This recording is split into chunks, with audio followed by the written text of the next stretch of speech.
Hello and welcome to John and James Live. My name's John Hastings and I am with my co-host, James CeeLo. Mr. James CeeLo. We are the ant and deck of the health and tech world. Trends, data. So we've been told, reliably informed. That's not us saying that. Don't take it from the horse's mouth. Is that the term? Yeah. Ant and deck, Dick and Dom. What other duo is there? Batman and Robin. Morecambe and Wise. Batman and Robin. Who's Batman? You're older. I'm Batman. I've got the voice for Batman, mate. Yeah, you got the voice of Batman. I guess I would be Robin, even though I'm huge. Do it. Be afraid. Health and tech. Yeah, we need it. So, James, trends, data, trends, energy, passion. This is what we bring to the table, real conversation. So today we're going to be talking about the health and tech trends. Where's it going? How big are these industries? They're huge. I've got the data, I've got the knowledge, and we'll talk through it. So we did our PT education around 20 years ago, similar time, didn't we? So we've been in this game a long time. I used to work for health and wellbeing at Santander Bank. I ran all of the I didn't run all the health and wellbeing services. I ran their specific gyms in 3 locations in London and Milton Keynes for a good 4 or 5 years there, all automated out. So I'm very, very familiar with the whole 24/7 gym market. And then we've both had various clients, haven't we, in the personal coaching space. So I've been in cancer rehab, fat loss industry. So we've pretty much tested out all the gadgets on the market. You're very familiar with some very kooky gadgets, aren't you? You had your you had your clients in suits at one point, didn't you? Electrocution suits. I love tech. I mean, I from the very beginning, I think when I kind of started doing my PT, I always thought, well, there's great tech out there. Some of them were kind of, I guess, snake oil type ones and ones that kind of purported to do great things, but I wasn't quite sure. But I think I probably started out with like power plate, so vibration. Yep. Yeah, but I had training. My first client had a power plate in her house. Actually, I don't know where she got it from, but we used to use that all the time. Yeah, I remember as a kid, we had did you ever use those pads, the electric pads that you put on? I don't know why. Probably my mum bought them back in like the 90s. Slender toe. So back in the 80s, so again, a decade before, you probably remember, you had these machines that sort of, my mum had one that you'd stand on. There'd be like this plank of wood that you stand on, this kind of unit that was upright in front of you with this kind of massive unit attached to it with like a cloth band that sort of went round and just literally shook you. That was it. And that was supposed to shake the fat off.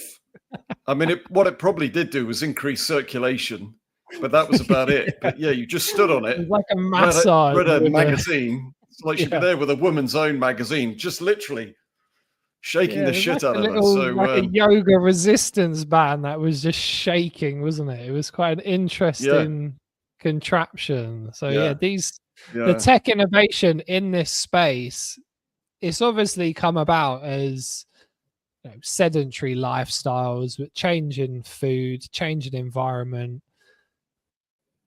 People's health is struggling a bit in the modern age, isn't it, James? It looks on here, we've got 2 billion people that are obese in the world, which is quite heavy stats. The childhood obesity's on the rise.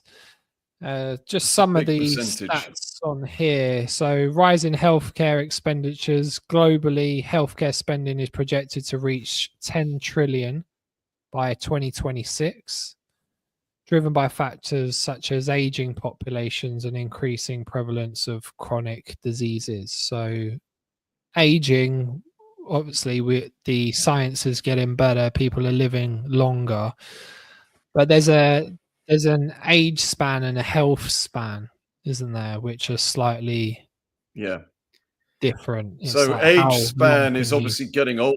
Health span is being older, but in a healthier condition. So really, people are looking for health span, because it's pointless reaching sort of 90 years old, 100 years old, and cognitively not being able and physically not being able. You kind of wonder what's the point. So health span is very much around being able to age in a healthy way, so that when you do get to those sort of 90 or become a centenarian, that actually you are more like a 70-year-old in terms of ability cognitively. So, there is this situation that probably within about 10 years' time is the prediction. It was sort of 15 years, but where technology is growing exponentially and the ability to sort of model these things with AI is possibly accelerating it, that you can reach this longevity, what do they call it? Escape velocity. So for every year that you live, you can get more than a year back. So actually, it's got to be exponential. When they kind of studied, all this came about with the sort of bowhead whale and the Greenland shark that are living sort of 200 years plus. Greenland I think sharks it's more than for that, isn't it? That shark. I thought it was like 400 years or something. 500. It's crazy. Yeah, 500 years. This shark. It's a decent. It's like decent blind as whack well. of This time. thing, isn't it? This huge. I mean, obviously, you take into consideration its environment and the way in which it's developed, evolutionary speaking. But it's like, well, if a living being can last that long, then why can't we as human beings? So there's lots of different factors in there, but really, it's so you want to put people like in a very cold, dark water? Is that what you're saying? Environment, and give them fins, and then we'll be all right. Just a cold, dark hole. Yeah, that's the future of tech. That's utopia, right? Yeah, you might live to 150, 200. But imagine that you're 75 years old and you're middle-aged. That could be. That could be the going future, to be the reality. Yeah. Which would be kind of. So I'm convincing myself that at 52, I'm not halfway through yet. I've got another good 70 years in me. Which is kind of strange. It kind of flips everything about life, doesn't it? Work. It does. Retirement, it does. Whatever. Yeah, people. The whole script has flipped on there. So one of the things was, like we said, aging population. People are having less children in the West, so there's going to be some technological issues there, aren't there, where we're going to need to fill the gap. Well, I wouldn't say technological issues. There's going to be a challenge whether it's going to be robots looking after old people if there's not enough young people around. So there might be some issues there. Chronic diseases, James, is a big one, isn't it? With a lot of it coming off of the obesity epidemics. So we've got. I was just about to say, associated with obesity, inflammation, diabetes, poor diet, all of those things are going to massively impact. But what I did want to just cite, I don't know if you've got any statistics or information around the impact now that China are feeling in terms of their one-child policy, now they're just starting to feel the pinch. Yeah, I've got some data when you look here. at They want globally, just 1.5 kids. They're going to go for 1.5 kids. That half is tricky, isn't it? Yeah. I don't know what half, but I don't know. I know there was an issue with the dynamics with the gender, because obviously they wanted more boys to carry on family names, didn't they? So there was some definite issues there. Yeah. I don't know when that policy ended. So the It's definitely percentage, the ended, isn't it? proportion of women. Oh, it's yeah. But it's there, the percentage of men to Yeah. women. I don't know what the ratio is, but I don't think they're struggling for population though, it are could be they? tricky. Even with that, imagine they never put in that policy. I think their population is about 1.4 billion. I think it is. It's around that, but I will get those I'll check that stats stat, for mate. you. Check those But in figures. terms of diabetes prevalence, approximately 537 million adults globally are living with diabetes. 500 million. That's a lot, James. And there's a large percentage Diabetes. of pre-diabetic as well who are Yeah, destined a for number diabetes. expected to rise due to lifestyle factors and aging demographics. So diabetes is red hot challenge. So you've obviously got insulin management. I know one of my clients had the thing in the arm where it just stays there. So instead of having to Continuous take your blood, glucose monitor, CGM. very, very cool, isn't it? Clever. And those are all around us now. So I've seen a lot of people. I mean, it was only people with type 2 diabetes that were wearing those. And then all of a sudden you're getting them into the, you've got Zoe, you've got lots of companies now that are bringing this out, Zoe being the UK sort of equivalent, but lots of American companies that have brought out CGMs that will allow you to track in real time your glucose levels. Brilliant. It's great, isn't it? Well, it's not great that people are getting diabetes. So, we want to. Well, the research is that people are doing this for periods of time. It seems to be a sort of a trend that you do it, that there's a lot of uptake initially, that they'll do it for a matter of months, get all the information that they need, and then stop wearing them. So really, it's around the types of foods that you eat. So if you eat grapes, for example, that can massively spike. White bread, pastas, it does affect people in different ways. So not everybody's necessarily built the same. On it. Yeah. But you can be very granular on the impact that particular foodstuffs have on your glucose levels. For some people, they hardly get a spike, whereas somebody else, they might massively spike their glucose. So it gives you more of a fix. But there's a whole industry around, GI foods and that type of thing, isn't there? In terms of deliveries and pre-packaged foods, shakes, those type of things, low GI, diabetic ready type of nutrition diet. So that's a whole innovation in itself. I know the clients that I had were type 1, so they wore them all the time. They weren't type 2 lifestyle orientated, so they were. I'll find out what the stats are on the type 1s. Actually, I know type 2's the lifestyle issues, isn't it? Yeah, type 1 invariably you're born with it. But type 2 is sort of developmental. But it's interesting that Zempeg has come out, and those types of drugs have come out of the diabetes space, because they were originally for treatment of diabetes.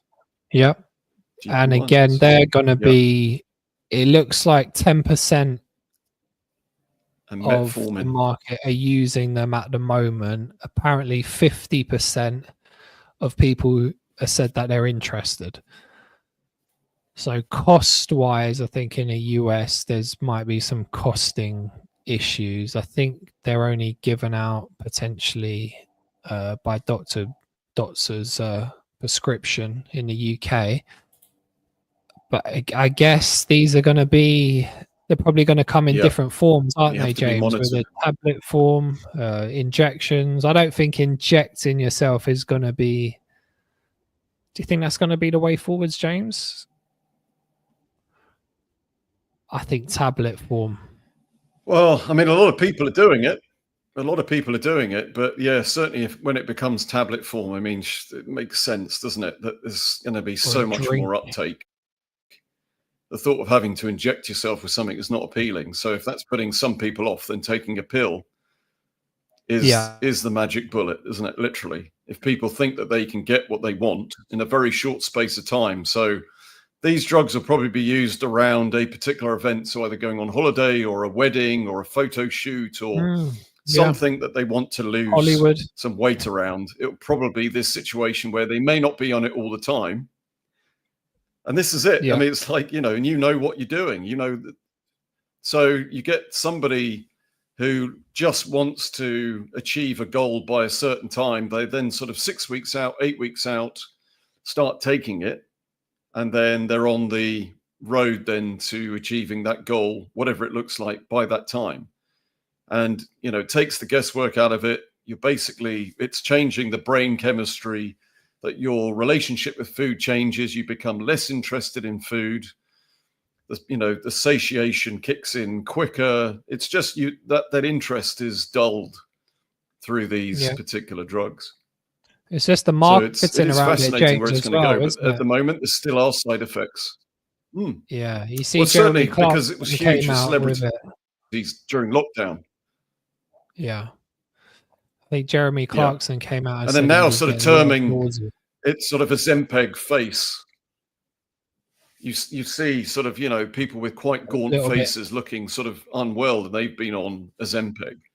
So it's now sort of becoming part of the vernacular that they're calling it sort of a Zempeg face.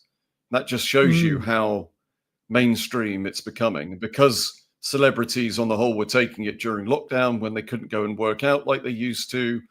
People were going to parties afterwards and expecting them all to be sort of overweight and chubby, and it was complete opposite for certain people. Yeah. And it was like, well, how did you, what's happened? They just said, well, I've been taking this drug. And that's how it all kind of started and then became mainstream. There's an education. People who can ill afford to be paying this on a monthly basis are taking it. Yeah. That's what I think. There's a massive education piece for any companies involved with this in terms of how obviously they do that already, but if your energy's down, you've got to be careful when you're training or what type of training you do. If you're coming on and off of it, I guess there's a weaning phase. So there's probably a lot of education even selling that into the public, because I know personally, subjectively from clients I've spoke to, even clients that are morbidly overweight, there's still some of them in the mindset that they want to do it themselves. They believe it's this mindset that they need to overcome, even if they've been trying for 20 plus years. There's a resistance there to using something external. I don't know if you've heard or spoke to people about that as well, James. Yeah, well, I've got both sides of the fence. So I've got, a husband of a client that's using it on a regular basis. So my client's not using, but a husband. Are you sitting on the fence and watching? So I get it from her perspective and sort of feedback there. Absolutely, because you can see how there's a case to be made. The people are literally, and that's very unlike me, I know, to sit on balanced, a balanced view, and take that middle ground. But me, balanced? How dare you? Yeah. So, but it is fascinating. But you can see how there's an appeal. At the end of the day, it's like whether I believe in it or not. And, the side effects for some people are pretty extreme, which I think are going to put them off using it. I mean, in terms of what it does to your digestive system. And, people can struggle, diarrhea and all sorts of... Probably different for different people, though, isn't it? Some people get those side effects from aspirin and stuff, don't they? And some have none at all. Exactly. I think there's a big disconnect from pharmaceuticals, drug intervention, and the health and well-being industry. In terms of personal trainers and health and well-being nutritionists, I would say they're quite anti-pharmaceuticals. Would you say, James? In general, it's all about kind of does them out of a job, doesn't it? It doesn't matter of a job. There's a definite status orientated view around being able to control your own mindset, be able to control what you eat. And I get that, but I know personally from clients I've had how difficult it is for some people, especially if they've been overweight as a child. Their whole biological makeup is just completely out of kilter. Sometimes you probably could do with some intervention. Yeah, there's good research around that if you've been obese as a child, it is harder, there's the utilization of fat for energy. It does seem, in terms of the research, to be a little more resistant to exercise and that kind of intervention. So you can understand that if, people are trying and failing, that they would look to find something with a greater degree of efficacy. So yeah. And you got to weigh up the pros and cons, haven't you, James? I can understand it, but what you don't get, and even if it's used kind of initially just to start the kind of momentum going for them to then see the results and then have that as a kind of catalyst to then doing more for themselves, that at least they've got that feedback that actually something's happening, that, they're not in this situation where they've been training really hard, but yes, maybe the diet hasn't been great. And actually, all of that hard work isn't paying off quite as quickly. Whereas if they have a combination of the exercise and not taking in the calories, and this is what Ozempic does, as I said, it reduces the desire to eat. So it does change the brain chemistry, that, that can be utopia for them. But if they then get on that sort of that momentum, that they start seeing results, then maybe they don't need to be on it. So, and I guess you could probably integrate. It'll be interesting to see where it goes, mate, to be sure. Yeah, well, the trajectory of this is that it's going to be big. It's going to increase. There's definitely going to be a change in that industry. It's not going away. I had this idea ages ago, James. Remember that? Who was that guy from Forrest Gump? I think he was in a film. Tom Hanks. What was the film about the pirates? Yeah. You know that film? Do you know what it was called? Oh yeah, Captain. Yeah, Captain. Shit, what's it called? Captain Phillips. Captain Jack Sparrow. Captain Phillips. I think it was, wasn't it? Captain Phillips. But the Ethiopian pirates, they used to chew on this thing. I think it's called cat. Somalian. But I'm being semantic, mate. Somalian, I believe. Somalian pirates. They used to chew on this thing, which was a appetite suppressant. And I remember saying during that film, I was saying, man, could I bring this to the UK? If these like Somalian pirates, they're lean as anything, aren't they? They're on the sea, they're doing their thing, doing their pirate thing. I was thinking, wow, this could be a great. So we'll have to check when that film came out, because that was my idea, James. And now we've got it in a Ozempic. I guess it's Ozempic's 2015, 2016, maybe. Yeah, but cat is the. Have you heard of this? Yes. I don't know if it's like a branch of a chat. I think it's chat. Yeah, they chew. GPT. GPT. You chew on it. We could have the whole kind of pirate workout that goes with it. You could sort of, But if this is a natural, I don't know if it's like a tree branch or some natural herb or something. I don't know what it is, but I guess I did think it was a leaf. Maybe I'll do a quick. I think maybe we'll do a quick Google search now, mate. Do it live. Yeah. Which sort of ties us into the supplements industry, which is again huge. The whey protein industry, obviously curds and whey, the offcut of cheese in the dairy industry was utilized. That was turned into a product, and a great, in terms of a business model product, the supplements game is just so big, isn't it? Because it's a cyclical consumption product, which means it just never ends. People use it, they upgrade on a monthly basis. I've got the details for you. Go for it. Yeah. Was I right, to interrupt, mate, but we have fresh off Google. Yes, KHAT, so chat. Cat. Or cat. It could be cat.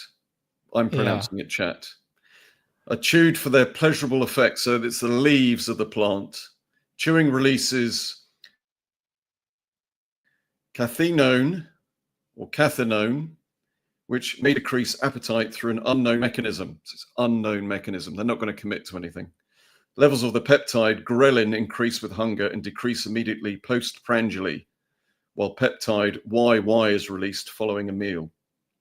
So that's leptin and ghrelin. So ghrelin is the hormones that, or the neurotransmitter that makes you feel hungry, and leptin is released after you've eaten so that you feel satiated. So why is this? For some people, those levels are lower or higher. Yeah. Maybe we're giving $1 billion idea away here. This cat thing, cat tablets, whatever it is, normal, or just cat leaves. Maybe you could grow it inside your house. Or could be sold in IKEA. There's a lot of potential here, James. So I think literally, mate, I'm pretty sure that somebody else has possibly looked at it. I haven't seen it out though, so that's one we can. And it's highly regulated, and you probably can't import it. But it'd be interesting to see. So, yeah, I guess so. But the whole supplements industry, again, huge industry, isn't it? In terms of, I see with the steroid use, there was a guy I watched yesterday. I can't remember his name. Quite a big guy on YouTube, and he was just saying he's fully aware this will decrease your lifespan. Being very heavy and taking steroids by about 5 to 10 years. This is what he's saying. But he's like 230 pounds, 5'6", big guy, muscular. So there are, but it seems very popular at the moment. 5'6" and 230 pounds. Yeah, big guy. You've probably seen him with the guy on YouTube. I had a chat with my son yesterday. I'll have a look. Well, I was saying I'm having a chat with my son yesterday, and a mate of his, they're all going on holiday together, and a mate of his is just going to do like a round. So like for 6 weeks, he's going to do a round of steroids just to get lean for the holiday. So it's like what I said about Ozempic. Crazy, do you think? Be used as a means to an end, probably short term. Yeah, I know Joe Rogan's on the. It's like it's designer drugs, isn't it? That people will take it. I guess so. I think again, probably something that's going to become more prevalent in the years to come. Probably normalized a bit more.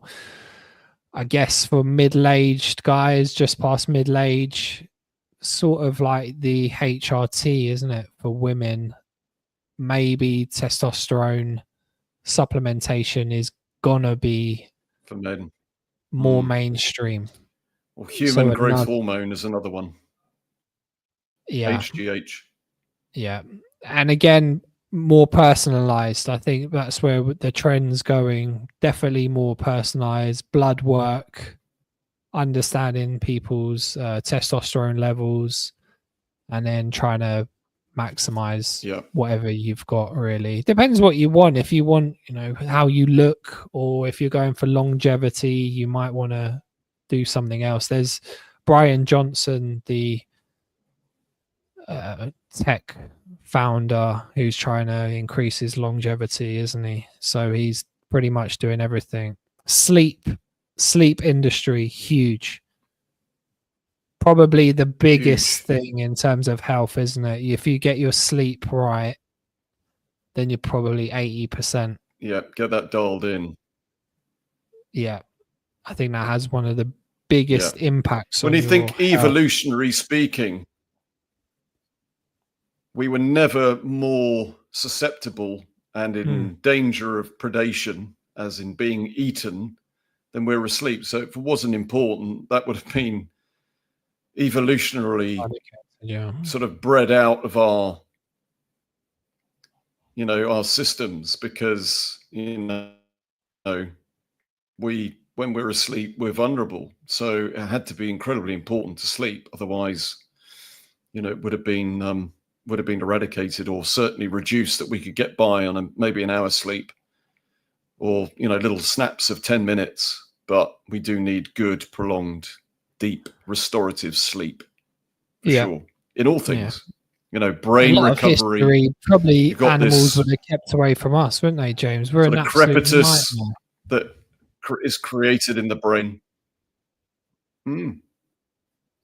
Yeah. So we've got aging these tau tangles in the brain, the sort of crepitus that is there that needs to be. Sleep deprivation. I think we've got a bit of a delay today, mate. There's a bit of lag huge on your end. Is there? Yeah, it's a little bit strange. It seems internet speed's okay at the moment. Sound okay? Can you hear me, James? It's kind of glitchy. Bit glitchy, yeah. Yeah, I can hear you, but it keeps freezing a little bit for some reason. But hey, so we've got. We'll continue. We'll continue. Professionals that we are. We'll sort the technicalities out. Aging population. The global population aged 65 and over is projected to double by 2050. That's crazy, isn't it? We're going to have a lot of old people around, James, by 2050. It's a lot. Leading to increased demand for healthcare services and long-term care. So we might see, are we going to be heading to privatization of NHS and other services like that? I could be. It would be a shame. It's, world-class. Yeah, I don't see how it can continue. Unless we proper. I think it will change. I don't know that it can continue in its current form. Yeah. I hope we come to some sort of arrangement where we can improve our public services like NHS. It would be amazing, wouldn't it, to be honest? Telehealth expansion. The telehealth market is experiencing rapid growth, with projections estimating to value to exceed 475 billion by 2026 as virtual care becomes more integrated into healthcare. Huge, James. Telehealth expansion. I think, like we said before, the AI stuff, it's just going to be much more integrated, isn't it, on that one? Big one. Artificial intelligence in healthcare, AI applications in healthcare expanding, with the market expected to grow significantly as AI enhances diagnostics, treatment planning, and patient monitoring. Is huge. The AI sector is going to be massive in the healthcare. Personalized medicine. Advances in genomics and biotechnology are facilitating personalized medicine approaches, tailoring treatments to individual genetic profiles and improving patient outcomes. Personalized medicine will be huge. Maybe for the middle upper classes, it probably might be segmented first, don't you think, James? And then all of a sudden it will become... Yeah. So Alan said NHS was world class, not is. Yeah, the NHS, not is. Yeah, both of our wives work in the NHS, so we are work in the NHS. Yeah, we got a love for the. We see it from the inside and the outside. I mean, they're under pressure, aren't they? But they're doing a great job in there, dude. Yeah. I mean, with the best that they've got. I mean, look, I've had brushes with the NHS that have been just incredible. You're being sorted, but there's still, many, many, many stories that you hear of people that have really struggled, and it's down to resources, and funding is an issue, but it's funding in the right areas. There's a lot of wastage still. Yeah. So yeah, it's definitely room for improvement, but maybe they're overhaul. underfunded, aren't they? Underfunded, and there's a lot of lifestyle issues people are going in for. It's a complicated one in there, but I still love the NHS. It's so you're so grateful for it, especially if you go to the US or another country and you realize how good it is. I don't think I told you, Jace, but I've had cosmetic surgery. Lucky we are. Did you know I've had cosmetic surgery? Was you aware of that, James? I'm going to act surprised. You didn't think I was this handsome? I'm going to act surprised. That's my surprise face. I had actual facial reconstruction surgery for a fractured eye socket and a broken nose. So I've got metal plates across this eye. They fixed my nose, but I had stitches all across here, which they did in the crease of my eye, which was quite phenomenal. Yeah. Max Factor Cosmetics, something or another at Camberwell Hospital. And that was when I was about, 19. That's maxofacial, but Max Fact will do it. Maxofacial. Is that what it's called? Yeah, it was a good 20-something years ago. It was Max Fact. I thought Max Fact is a maxofacial. Is that a lipstick company? Not Factor. That's clearly something you've been using since, but maxofacial. Yeah, I use that every day. Operating on the face to reconstruct. So that's not really cosmetic, mate. That was actually that there was a need there. You didn't just go, "Oh, my nose is a bit big, so I'm going to get rhinoplasty," or a chin implant or anything like that. It's there was a need for it. It wasn't just off the cuff. It was an injury, elbow to the face. That one. So then we've got data security and privacy. In your MMA days. Exactly. The Street Fighter days. So data and security and privacy, with the increase in digitalization of health records and data, ensuring robust cybersecurity measures and maintaining patient privacy are critical challenges for healthcare organizations. That's quite a good point, isn't it? In terms of like healthcare records and keeping everything up to date so it's easily accessible. I think that's just going to get better and better, isn't it? The software systems that go behind these records. I know recently, going to the NHS, I can now log into the NHS app.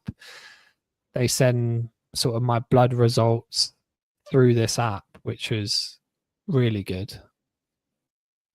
And letters as well. So it's amazing, really. I think that's just going to improve year on year. So what else do you think is going to happen on this one, James? Where else do you see things going? You're frozen. James, you're doing a good impression. We're having some difficulties today. Yeah, I don't know what's going on. It looks like mine's pretty good. Am I moving yet? We'll check this one afterwards. But yeah, we'll go 5 more minutes. We'll wrap up. So we've got wearables as well, James. We didn't cover the wearables. So have you used wearable tech before?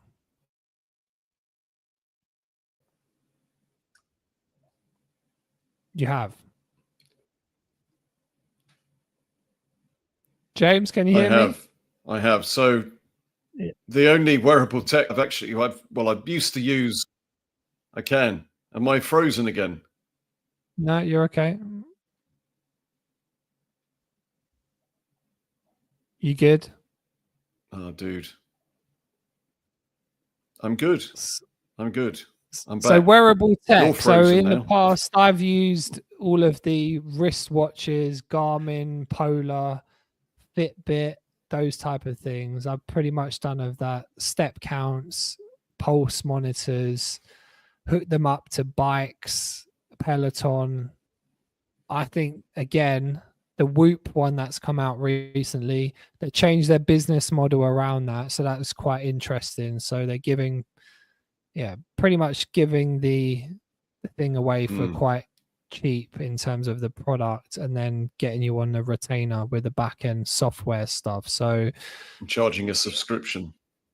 Yeah, subscription model. Some people like it, some people not so much, James, on the subscription models. I know it depends how much you use it and how much you want out of it. I know the Whoop can be obviously very good for sleep tracking, health tracking, but people have got their phones now, which can be quite useful for step counts. So I think the more integrated these things are, the better, James. And I just think they're just going to become more seamless. You want to make it as seamless as possible for the customer experience, especially things like MyFitnessPal. Anytime Absolutely. it's taking too much time or too much faff, even charging. I remember when some of the fitness watches I had, just forgetting to charge the thing, that can be enough to put people off after a while. So you've definitely got to focus on the user experience to make these things as good as possible. But they're useful tools, James, do you think? So double-edged swords. It's interesting. Yeah. Double-edged sword, because I mean, I use an Apple Watch. I've used the Polar chest strap to monitor heart rate and all that sort of thing previously, but certainly using the watch, use it to, I've got my Strava on there. I can look at my heart rate. I can do like an ECG on it. If ever I get sort of an AF, so atrial fibrillation, which I very, very rarely get, but if it happens, you can just kind of check it. And, but it's a big one for checking sleep, which is a really interesting one, because you can get too caught up in the data and start to get a bit paranoid that you're not getting enough deep sleep. And that can then impact on your sleep. So it's this sort of cyclical thing that actually you can kind of cause a problem where there doesn't need to be a problem. But it's just an interesting one to start tracking and becoming more mindful and cognizant of your behaviors. And then you can sort of tweak it, do something different, see how that impacts on the metrics, and then do that. But I think, again, it comes down to the individual. They'll say, look, at the end of the day, you shouldn't track it. You should just go with the flow. But like for some people, it's really important that you do that, so you can actually but the devices like an Apple Watch can figure out if you're slightly sort of less stable on your feet, that could then mean something. So at least you can see some things off at the pass if you track it in that way. But, wearables like Aura Praveen rings. said here she uses Apple Watch and Fitbit. Rings. They also help with sleep patterns. So I definitely, I think there's an awareness piece to these, isn't there? Mindful is the right word. 100% there's an awareness piece to these, James, because we checked screen time, didn't we, a couple of weeks back, and we was even surprised, and we hadn't checked screen time in a long time, probably in a half a year at least, I guess. But once it comes into the consciousness, it's something then you can be more aware of and put things in place where you're reducing it or improving it. So step count is just a very simple, easy one. A lot of people are using those. How that will evolve, I'm not too sure. Wearables are definitely part of it. Useful. Very, very useful. Whether it'll be the sort of Neuralink straight into your head, which is tracking everything, so it's not even a piece of tech anymore. It's literally part of you. I guess digitalization will eventually die off and the screen will die, and it will just be integrated into your head or your vision somehow. So I guess that's how it's gonna go. Just a time frame. Yeah. But I guess my concern is that, again, we've talked about this before, is this kind of this agency that we have over our own outcomes, that these sort of situations where we've got our innate sensibilities, that we're sort of having these emotions, these sort of feelings that, actually I am tired, so I'm going to have a rest, as opposed to my wearable telling me that actually I'm in peak condition right now, but my body's telling me something very different. And you then say, well, actually, is my body lying to me, or is this a sort of psychosomatic response that actually I am capable of doing something else because all of the metrics are telling me? So sort of second guessing our own biology.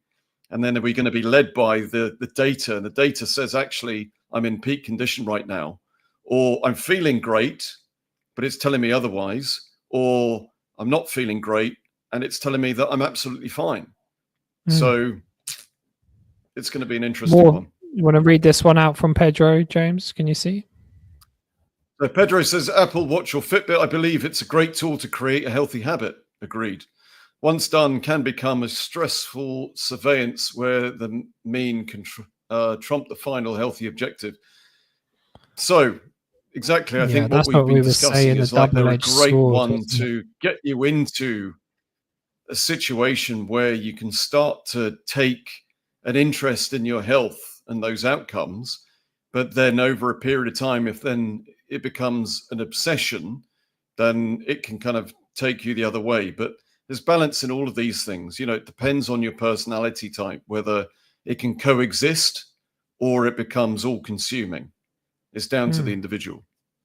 Yeah, it's like with the drugs thing, isn't it? It's whether you take a Ozempic to get you 5 stone, whatever down, 20, 40, 50 kilograms down, whilst you're doing the therapy stuff with AI therapy and changing your eating habits and your relationship around food, whilst wearing fitness trackers to just keep you more conscious, to develop a new habit. Again, we're probably, if we're talking first principles, we've got to try and address the environment on a macro scale. So these are macro trends, but the environment is normally facilitating the problem, isn't it? So we've talked about the bigger picture stuff like house prices, stress, definition of progress, personal development, all of those type of things, the accessibility to really poor food, business. There's a lot of things that are going into this environment: pollution, toxins, the type of food that's being produced. So at the moment we're talking a lot about symptoms management. Maybe there's going to be other businesses that are talking about how to change the environment, I guess, in terms of how, because people didn't have this knowledge, did they, 100 years ago? Much less in terms of health information, much less in terms of gyms. People didn't even go to the gym, and they wasn't having the same chronic diseases. Yes, we've massively improved in areas like childbirth, antibiotics, longevity, managing some of the bigger problems, but I think we could do both. We need a bit of symptoms management, and we probably definitely need some core areas where we need to improve the environment. Don't you think, James? Probably schooling and education, I would say, in the health tech space. Would you say, James? Yeah. And I think there's a balance to be struck here. I think, technology absolutely has its place, but not at the detriment to social connection with our own bodies as well. I think if it takes away that level of agency, I think if we can strike that balance of having still this innate sense of how we're feeling and control over that, not being dictated by technology, that it can enhance where we're at in a symbiotic way, then I think that's utopia. That it's there to assist us in these sort of situations where you need to know the data. If you really do need to know the data for performance, for whether actually I should go out and do this run today. You know, is it going to be detrimental to me? I'm not feeling great, and the data backs that up. That's okay. But if the data is telling you something completely different than you feel in yourself, then that could be slightly sort of challenging. So, you know, I think there's definitely scope for this as a kind of as an adjunct to, as an addition, but not to replace necessarily. And if it gets to a situation where we're then suddenly feeling anxiety as a result of it, then, you know, that needs to be looked into as well. If it's causing a problem sort of downstream, then those need to be addressed as well.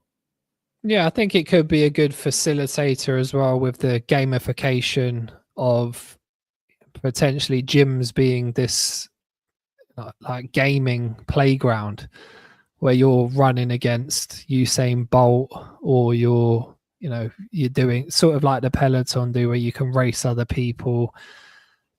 I think there will be some more gamification in terms of what we're doing in there. But again, you could just play normal sport, but I think there might be more one-on-one gamification. They had sort of the Nintendo, was it the Wii?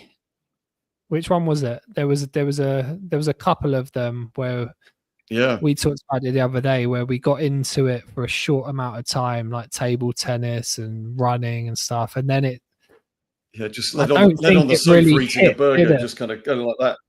Yeah. So I think there's work. I think it could be improved. It was a good step. Whether how that's going to take off or how we can improve it, I'm not really too sure. But gamification will definitely could facilitate health and well-being on a lot of levels. So, agreed. Yeah, it's a big one for sure. So we'll leave it for there, James. For now, we're just touching on this subject at the moment. We're going to get real into some of the details in this area, speaking to companies as well. So if you're in the health and well-being arena, in the field, you've got a tech company, then definitely get in contact. We'd like to hear from you, want to facilitate conversations, whether that's between market research or internally, or going over the trends and speaking to people that are in the same type of field, but they might not be competitors, might be going in the same direction, same type of client base, but completely different products and services.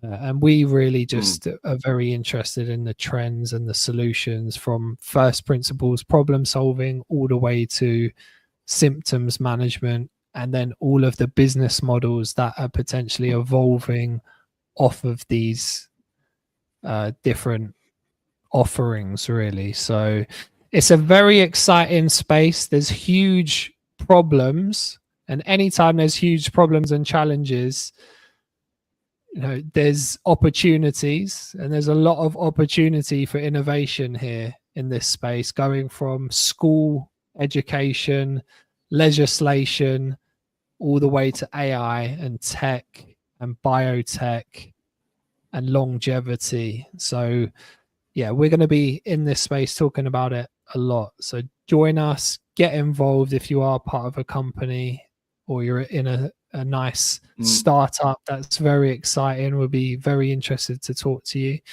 And sorry about the audio and slight glitches today. It's never normally like that, is it, James? We seem to be okay now, but Wi-Fi is a little bit bizarre. Very bizarre. Strange. And if you're connected in any way to Max Factor, just let us know. Yeah, I'm definitely looking out for some more lipstick and facial reconstruction. Man, take care, guys.